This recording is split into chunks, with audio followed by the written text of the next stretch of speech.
How you doing? I'm good. How are you? You just I remember ringing the doorbell to some of my neighbors. There especially was one couple, they were both professors at the University Jagielloński, and they were childless. And they always loved me, they always invited me to their house. I could read anything I wanted, and I read everything my mom wouldn't have allowed me to read. Half of it I didn't, understand what I was reading. But nobody was home. Nobody answered the door. And I remember as we were pulling away, I remember that I looked back at the house, my house, and everybody was looking at us. The windows were closed, it was cold, and everybody had lacy curtains, and everybody was looking, but nobody said goodbye. This was still September 1939, and I think it probably took the Nazi about 7 days to come into Krakow. There was an order issued by the Nazis, and the order would say that the Jewish people from now on have to wear a Star of David on their armband. If you're going to be caught without it, you're going to be shot. You cannot go to school anymore. You cannot own businesses.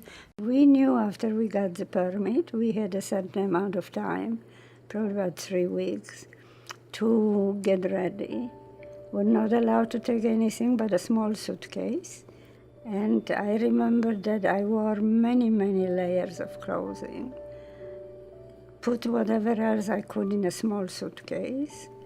And I remember as we were leaving, I looked into the dining room, and my mother had a set of Chinese dishes that she probably got for when she got married. And then in my bedroom, I had quite a few Shirley Temple dolls. That used to be my gift for my birthday, and I couldn't take it with me.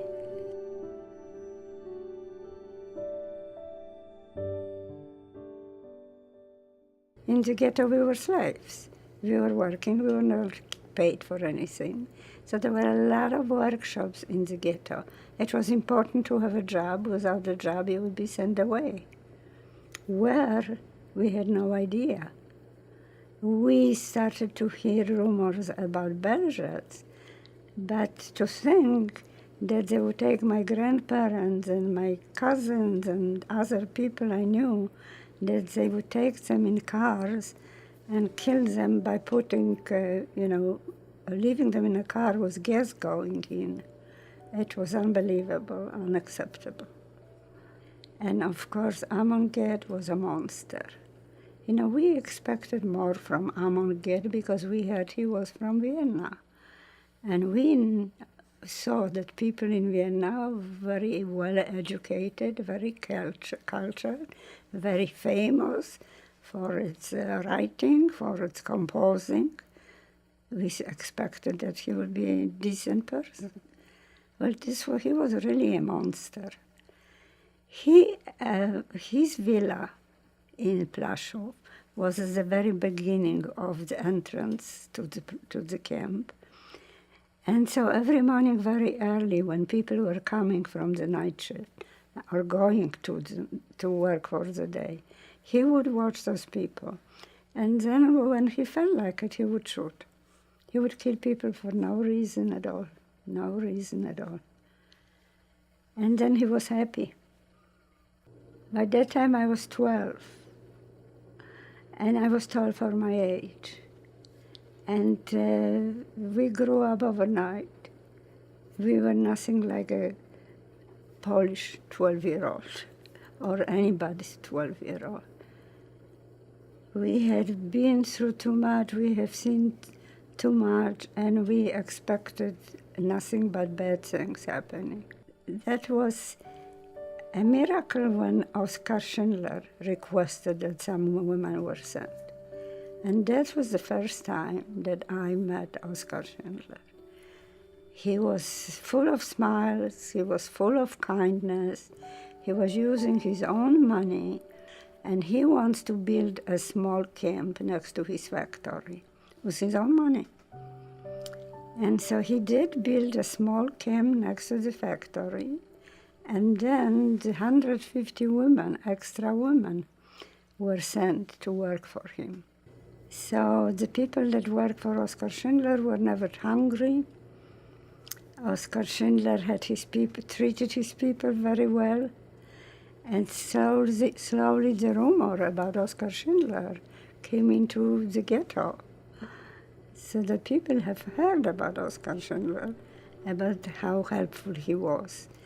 And so every morning he would come in, he would pat my head, he would say, "Wie geht's es, Kleine?" which means, "How you doing, little one?" And as far as I was concerned, he was my father. God must have sent him. I always thought he's an angel, he's not real, and one day I'm gonna see him grow wings. And so when he was told that the factory was going to be closed and all the people were going to be sent to Auschwitz, that's when he decided to make that deal with Amonget.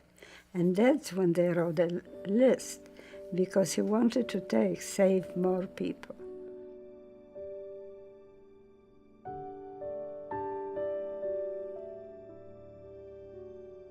And that was really what saved our lives, and that was like going to heaven. So Oskar Schindler, before he left, escaped the Russians. He gave each and every one of us a bottle of whiskey, a pair of leather slippers, and 3 yards of material. He says, "This is your money. You're gonna sell it and you're gonna have money." And that's what we did. We went back after we were liberated, and we went to the Jewish organization, and the walls were covered with names of people looking for people, and nobody was looking for us. So we knew that nobody survived.